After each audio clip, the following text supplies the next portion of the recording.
Grafipar ela é muito famosa pelos quadrinhos, na verdade, né, Zé? Ela tem muito quadrinhos. Na academia em si, a gente encontra muitas produções sobre os quadrinhos, né? Então, agora que a gente está indo para um lado do entretenimento, da informação, mas ela é muito famosa, de fato, pelos quadrinhos. Ela tem vastas produções, né? Da 65, a maioria eram quadrinhos eróticos. O Padrella era o roteirista de muitos deles, fotonovelas, eles faziam. E daí, no meio, vieram as revistas, né? Revistas com a linguagem de revista, que vai ser a ponto de encontro, que era só com as perguntas que os leitores faziam.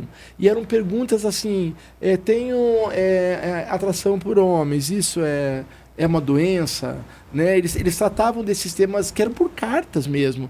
E tinha um correio elegante também, porque num evento, eu encontrei um professor da Federal de Minas Gerais, eu fui com a Agnes, uma outra aluna nossa que estudou a Grafipar, ele cutucou e falou assim, que legal, a Ponto de Encontro, eu fui meu primeiro namorado, foi graças a Ponto de Encontro, que chegou lá em Belo Horizonte.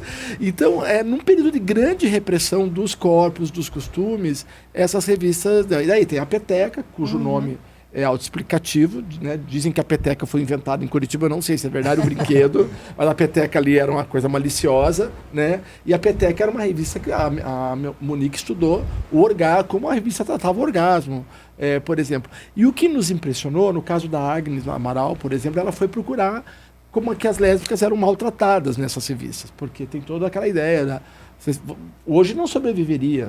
Tem uma revistinha que você abre, imagina. E a moça chega na casa do rapaz e ele espanca ela.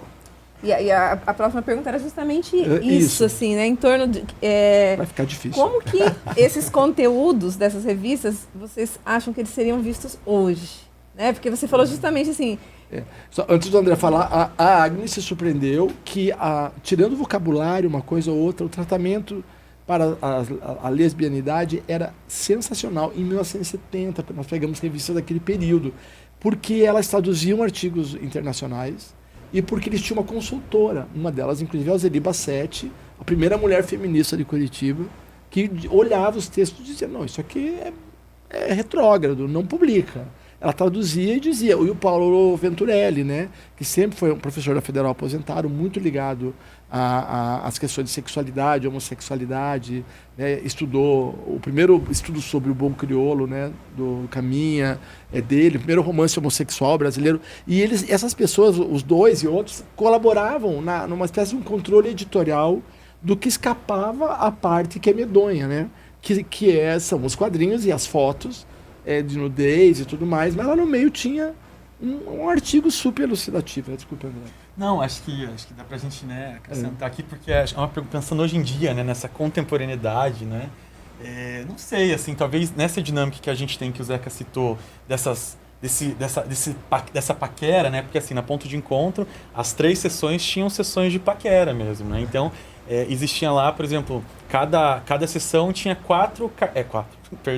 tinha 40 cartinhas, 30 cartinhas que era procuro, homem, loiro, alto, discreto, né? Com outros termos também que eles acabavam utilizando na época, né? E era assim, né? E às vezes a gente tinha, né? Quero me comunicar com fulano que mandou na edição passada alguma coisa, né? E passava o endereço, né? 1.600 cartas. Era muito. 1.600. Então, assim, isso é uma das coisas que mais chama a atenção, né, Zeca? Porque muitas pessoas consumiam essas revistas, né? Mas por que a gente não fala delas? Por que a gente, né? Será que outros estados, outras regiões conhecem? Eu não conhecia, eu sou do Paraná, mas não fazia ideia, né, da Ponto de Encontro. Não tem nem um número na Biblioteca Pública, nem na Biblioteca Nacional. Nem a família.